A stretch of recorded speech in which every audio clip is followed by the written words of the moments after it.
Good morning, good afternoon, and good day, everybody. David here. Now, the next season is literally just around the corner.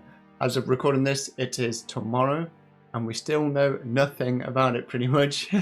Don't know if it's Solar 3.0 or Arc 3.0, Story Beats are, or any of that stuff. I'm super excited for it, nonetheless. But this video, I want to focus on a few weapons that I personally am going to be taking into the new season. Some ones that are a little older, some that only just come out this season, and others that are way back that are being re-released from next season, and I think they'll be really good.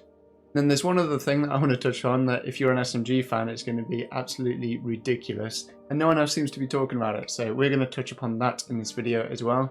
As always, if you enjoy the video, likes very much appreciated. Feel free to subscribe for more Destiny content, and let's just get into it. So, as I said, we don't know if it's going to be Arc or Solar 3.0 that's coming next. So this video isn't really going to cover builds specifically, more just weapons that I've been really enjoying and I think are going to be killer next season. So, let's dive in. First of all, Beast Bond. It's going to be an incredible weapon. If you've got this is a 3-round burst sidearm, and it can kill in 2 bursts, so much like the hard-hitting pulse rifle, sort of like the messenger. With the nerfs coming to shotguns and fusions and just special ammo in general, I think sidearms and SMGs are gonna just be even better. I think these are really good now anyway. I personally love both sidearms and SMGs. I think this particular is going to be awesome. And then my particular role with rangefinder and swashbuckler is great. But you've got that extra range plus a damage perk. Happy days. Another one, the multi-mag. Now I know this is specifically getting a nerf, and SMGs with like super high range, so the 17 zoom range, and that's all getting nerfed, so getting reined back in. It's losing like 1.5 meters, I think it said in the TWAB.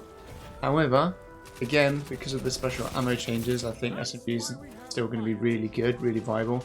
Still have one of the fastest base time to kills in the game anyway. If you have one like I do, not even a max range one, this is going to be pretty much exactly as it plays now, because it's not going to be getting hit as hard as 17 zoom is. So if you've got, like I said, one with that's not max range, and then you've got Kill and Wind and stuff, you know, or even Kill Clip or the Iron Reach perk, it's still going to be very good. Now the next SMG is the Submission. Now this has a base of 15 zooms, so this is middle of the pack, because they're bringing the low zooms up and the high zooms down. This being in the middle, it's going to perform pretty much exactly as it does now, which is great. So if you've got a really good roll of this, then this is just going to excel next season. And again, if you have something like Encore that pushes that range out even more, that's going to be awesome.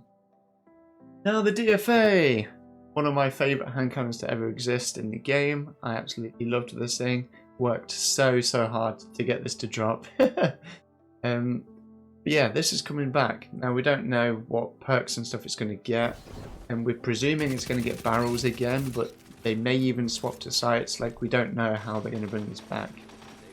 But at base, as it is the minute, it's got very solid stats. You can change this to like Hammer Forged or something, or even Full Bore if you're on like M&K and stuff. It's just going to make this hand cannon even better, and then obviously you'll get your 2 perks depending on what the perk combinations could be. This could be absolutely filthy, and then I think it's just going to be a very solid choice. And so I'm looking forward to it coming back, and I absolutely love just the look of it, so I think it's going to be awesome and a lot of fun. Tarabar. This weapon is already, in my opinion, borderline broken. Like, it's just so powerful. It got a buff at the start of, I think, this season. It really didn't need it at all. But it got on anyway and made it even better. And now it's getting another buff come next season. And so this thing is just going to be absolutely insane. Like, if you don't have it, get grinding the spoils from the raids. Save up for this thing. It's just filthy and a lot of fun, both in PvE and PvP. Now for me, I absolutely love the posterity. I enjoy 180s a lot. This is my favourite 180. And this is just like the absolute perfect role for me, and boosting like the range and then getting a 3-tap potential after a kill. Now these aren't getting a buff per se, their in-air accuracy isn't changing, whereas everything else is sort of getting less accurate in the air because of the changes they're doing, whereas these are going to perform pretty much exactly as they are now, and then you'll be able to improve on that by improving your overall build when it comes to in-air accuracy. So this is going to be very solid if you already enjoy 180s, and these are just going to get even more solid in the air. You might win more duels just because the person you're going against are missing their shots. This will be a very fun option. It's not going to be like the meta or anything like that, but going to be very solid. Let's do this one next. Finite Impactor. Now this is one that's personal for me. I got this literally to drop on the last 24 hours of Iron Banner. This thing is ridiculous. I've enjoyed it so much. I've pretty much been using this exclusively in my play sessions now. It's just a really fun way to play hand cannons that's different.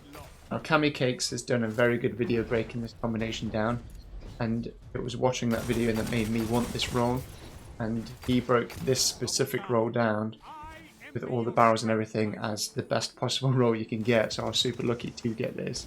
But basically, to summarize his video and to explain how this works, with Focus Fury you obviously get a damage buff when you land half of the shots in the magazine as precision shots. So for this weapon it's 5 headshots that you need.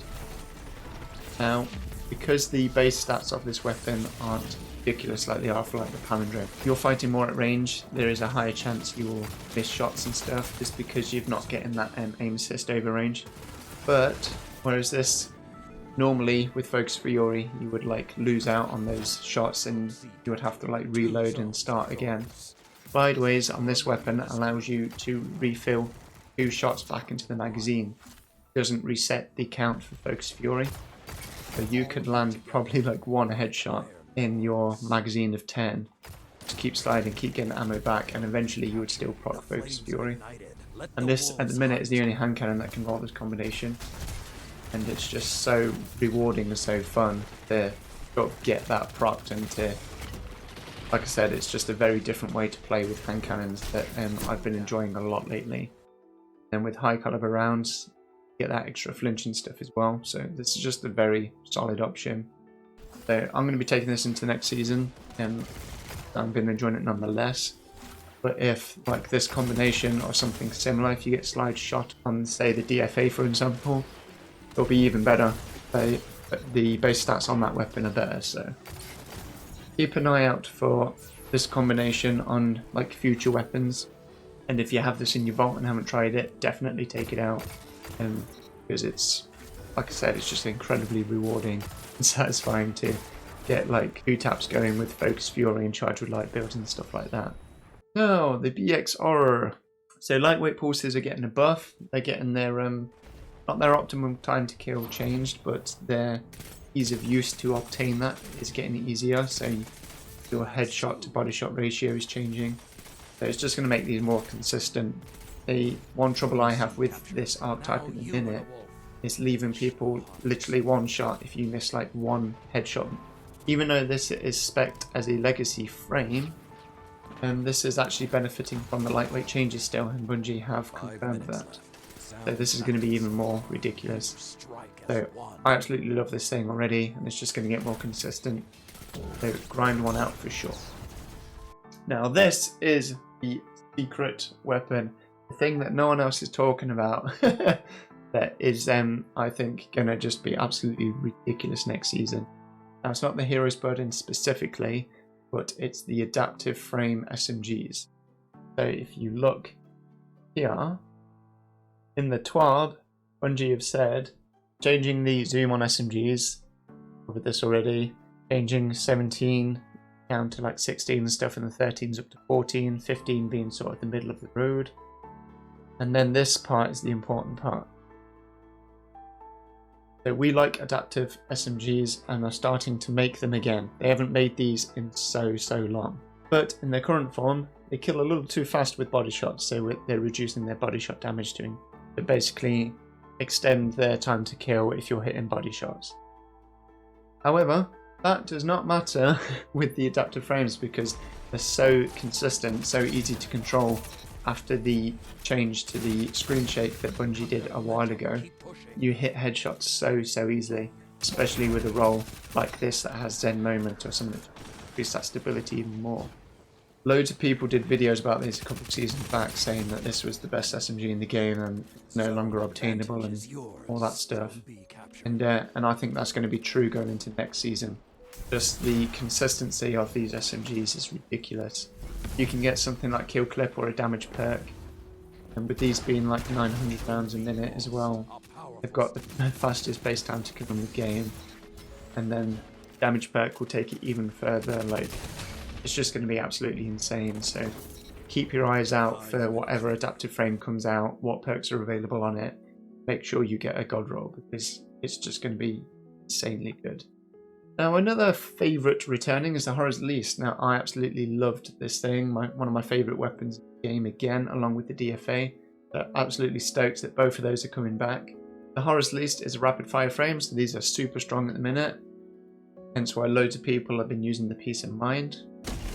Very consistent, very forgiving weapons with a fast time to kill, so this is going to be ridiculously good, especially if it comes out with very similar perks and stuff that it could get. This was a perfect role for me with just loads of range and stability and stuff.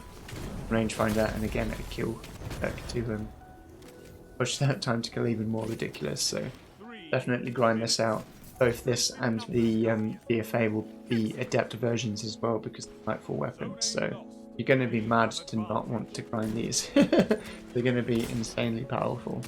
Then next is the Father's Sins. So this was craftable this season, and it'll still be craftable next season if you haven't got this. Normally I'm not a fan of the rapid fire frames because you don't get the double like body shot kill if you miss the headshot, but this has been super consistent with just hitting headshots because of the enhanced traits of opening shot and under pressure together, just boosting that accuracy and aim assist like through the roof. And the only downside to this and the minute that it's not quite as snappy as something with snapshot. It still can compete and it's still very snappy for a sniper without snapshot. But next season, all snipers are getting faster like handling and ADS speeds, basically making it so snapshot's not a must anymore. So this is just going to get even better. So if you haven't got this already, definitely grind it out and try it. It's a very consistent sniper and it's just going to get even better. And finally is the title. Now this SMG, people have been on the fence about it, whether it's any good or not. I think it's great, I absolutely love it. I love the aggressive frames anyway. But again, much like the Submission, this has a 15 zoom, so it's middle of the pack. So it's going to perform pretty much exactly as it does now, and it's very good as it is in state. There's something, if you get a roll like mine with like max range, perpetual motion to then boost the stability and handling up, then moving target to help with the accuracy and the aim assist and the strafe speed and stuff as well. Like, this is just going to be a very lethal machine. So definitely recommend using this next season if you've got a good roll. But that should do it for the video, guys. Again, just breaking down some weapons that I'm looking forward to using, I think are going to be very good. And I think the main highlight for this video is the adaptive frame SMGs are coming back. Again, no one's really spoken about this, but they're very consistent. I definitely think they're the best archetype. You sort of get all the benefits of a 900 round per minute.